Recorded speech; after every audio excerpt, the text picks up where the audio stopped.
Good afternoon, guys. Today's exercise routine is just going to be focusing on trying to improve the range of motion through your thoracic spine and reduce this upper cross posture, which a lot of us tend to adopt, especially with the increase in desk work that we are doing, and especially with the increase in time spent sat down in slump positions. We are tending to find that people are going even more into this position than what they were previously. If you do need assistance with any of the specific exercises, then please go to my YouTube channel at SafeHandsHFR, where there are much longer videos just to try and demonstrate the individual exercises to make sure you're doing them correctly. Easiest way is get yourself a chair, pop your forearm so it's just flat onto the chair, leaning forward, and you're making sure that your hand isn't quite as high, so you're not in this position, you're more down here. From there, just lean yourself down into it, using this arm just to steady how much you are putting the pressure through. Hold the stretch for somewhere between 15 to 20 seconds. After that, come back up, swap sides, do it with the opposite side, and then just repeat it 2 to 3 times on each side. Exercise number 2 is focusing on side flexion, which is going from one side to the other.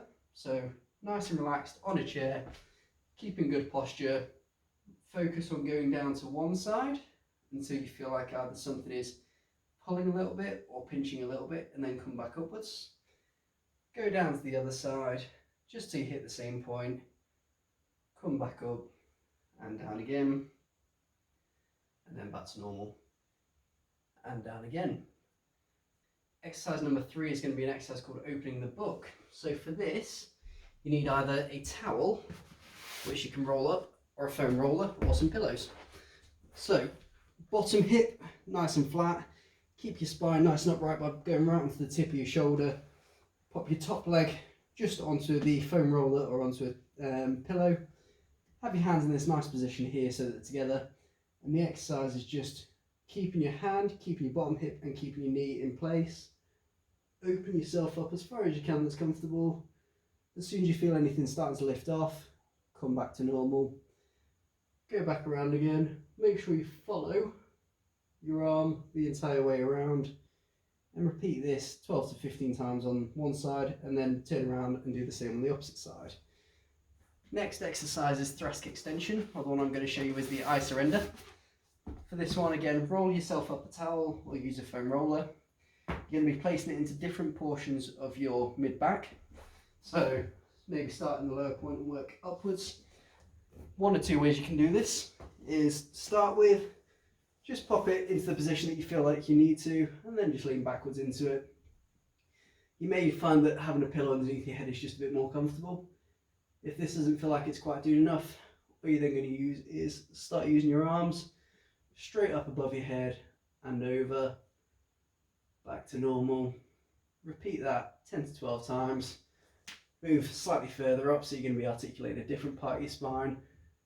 Arms straight over your head and back up. And if you want to, you can go a little bit lower down as well. Just make sure you don't go as far as your lower back. And then go into that same position again, 10 to 12 times at each point. The next exercise is going to be your chin tuck. So this is the one where I say we're focusing on the cervicothoracic junction in between your neck and your upper spine. You're going from this position here to this position where my head is further back. It's a little bit easier to learn to do it on the floor as you've got something to resist into or against a wall, but eventually you should be able to do this exercise wherever you are. The next exercise is resetting your shoulder blade position or your scapular position. All you do, start in a sitting position, a standing position, turn your hands so your palms are in front, bring your shoulder blades backwards and downwards, hold that position for 5 seconds and then come back to normal, backwards, downwards, hold for 5 seconds and then slowly come back to normal. You can extend the time that you're doing it for. I always start at 5 seconds because if it's a position your body's not used to, it can go into a slightly cramping sensation. For the 5 seconds, I usually recommend doing it about 10 times. If you start doing it for longer, you can obviously reduce the number of times that you are doing it or the repetitions of it.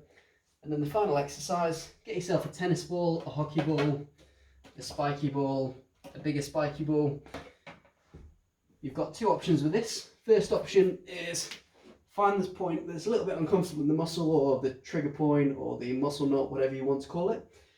And from there, you can either lean your body weight into it, hold it for between 10 and 15 seconds, and then relax and move on to the next point.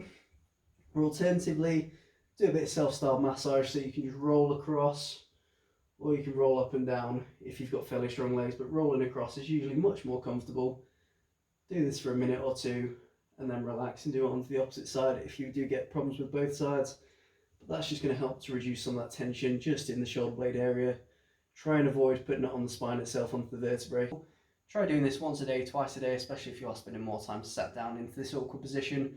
It's just going to help to reduce the risk of developing shoulder issues, neck issues, upper back issues, even lower back issues to a point.